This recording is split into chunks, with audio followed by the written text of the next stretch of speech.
Now I'm going to show you how to use the AirFit as a cable attachment for resistance training using different lines of resistance or vector forces. So right now I have the Cyclone 52 of the AirFit attached to the cable machine. I'm just going to show a quick pressing movement variation from a bilateral press, split stance.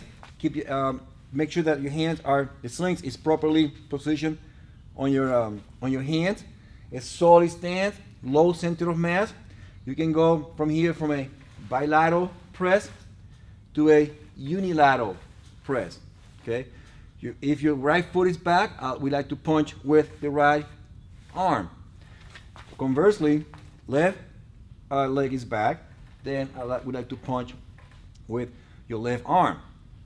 It is a great way to teach athletes or fitness enthusiasts how to engage total body movement, even though it's a pushing dominant movement, but they will learn how much muscle tension on your leg, especially the back foot, is needed to create that solid, stable environment.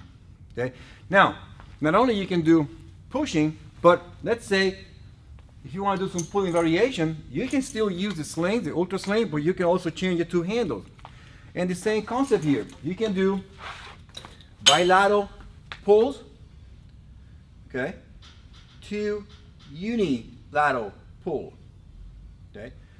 You can do variations of elbow flexion or biceps by just flexing your elbows in a bilateral load, and you can switch it to unilateral load. You can do a lot of different shoulder variation, and this is one of the reasons why we use the AirFit as, in this configuration. We can teach what we call the Ys, the Ts, and the Ms, and we can do it also unilaterally. We can go like half Y, half T, half M, and from there progress to a full backstroke. Okay. Variation for shoulder strength development is I just changed my body alignment sideways to the waist stack and perform, one arm, wax on, yes, wax on and wax off. Okay? And I can do the same movement pattern with my other arm. Okay? And the other direction.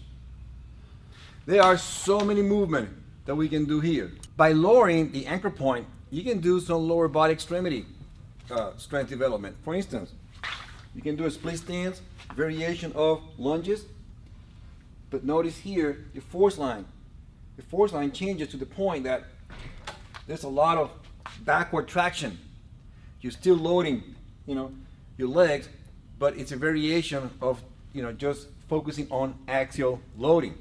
You can also do anterior reaches. Basically, you flex your hip, extend your hip. So this is more of a hip dominant, okay? And the bomber's lunge is more of a knee dominant, okay?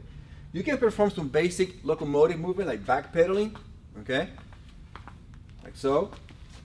It's a great way to strengthen your lower body extremity, okay? We can also do a lot of different movement patterns by just changing the anchor point to a high level, okay? Change the weight.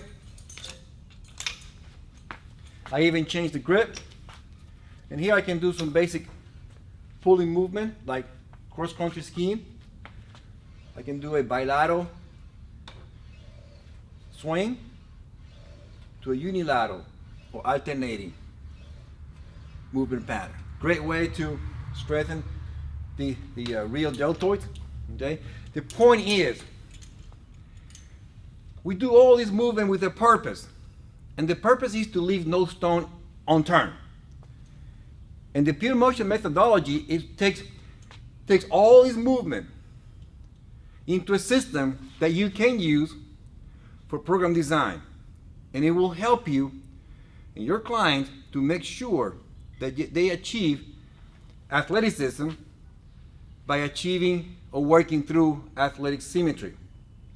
And this explains why we don't use conventional training protocol as relate to too much warm-up, too much activation, too much myofascial release.